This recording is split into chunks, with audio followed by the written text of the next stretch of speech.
Okay, so we got my 2019 Kia Rio S.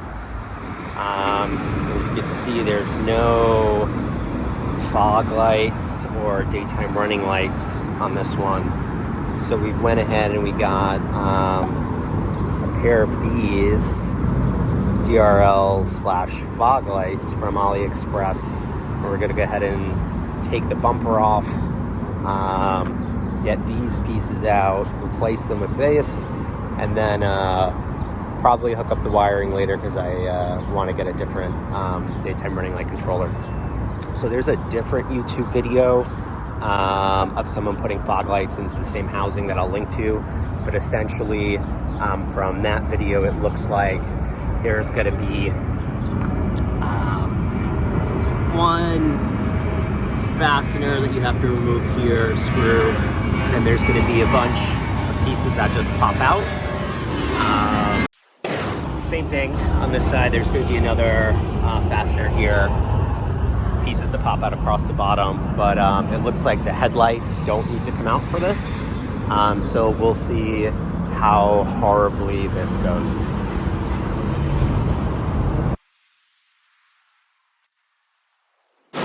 Whoever said to always use the right tools is no fun.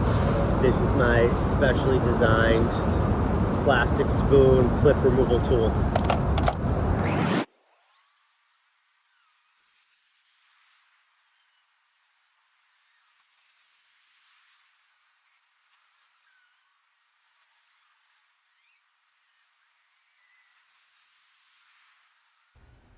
There's actually two more of those plastic clips on top, along with two other screws or fasteners to remove that I forgot to mention.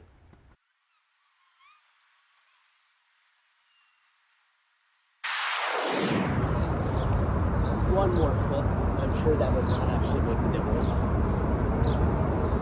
You can also see it's got some white paint on it. At some point, this bumper got repainted, some overspray, and also it wasn't clipped in everywhere, so.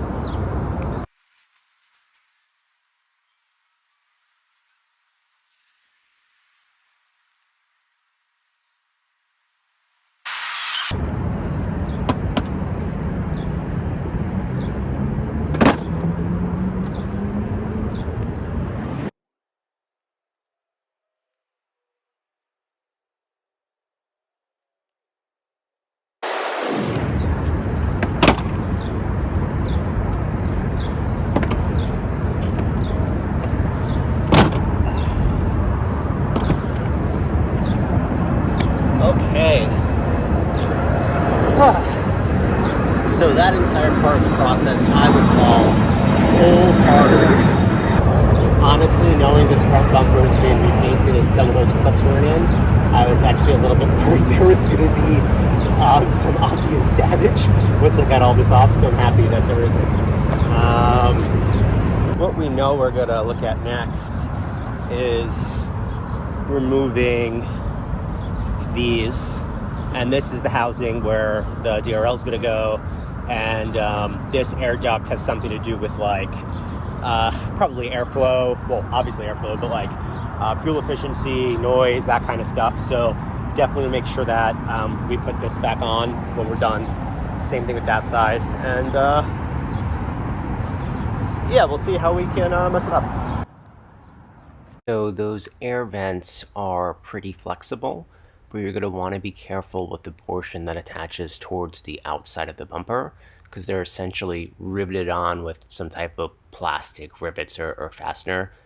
Basically, if you use too much force on that one section, it can be easy to break, so try to avoid that. So getting those housings out was actually really hard. They're in there super tight, and I think in the other video someone mentioned literally using a mallet.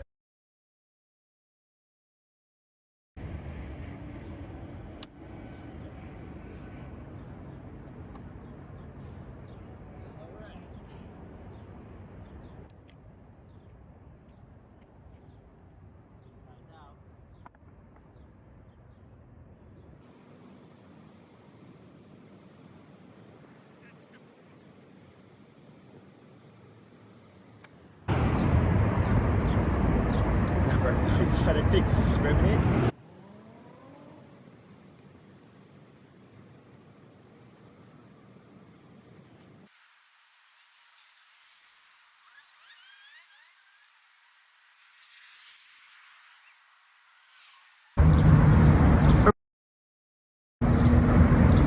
So now you get to watch me struggle trying to put this back on.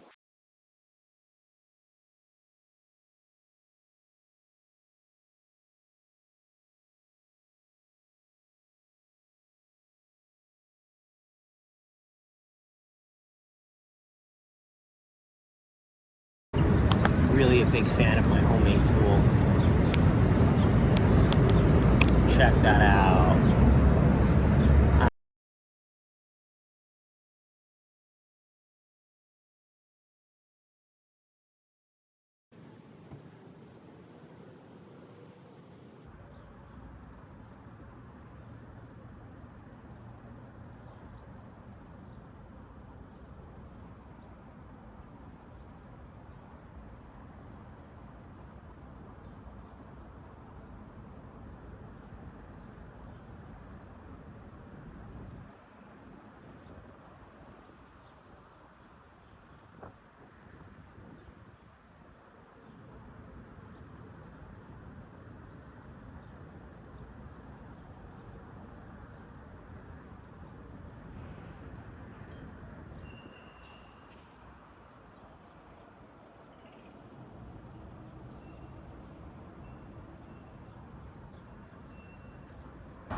There you go, and you can see the turn signals lighting up as well when I'm playing with my remote start. And just another view with the hazards on.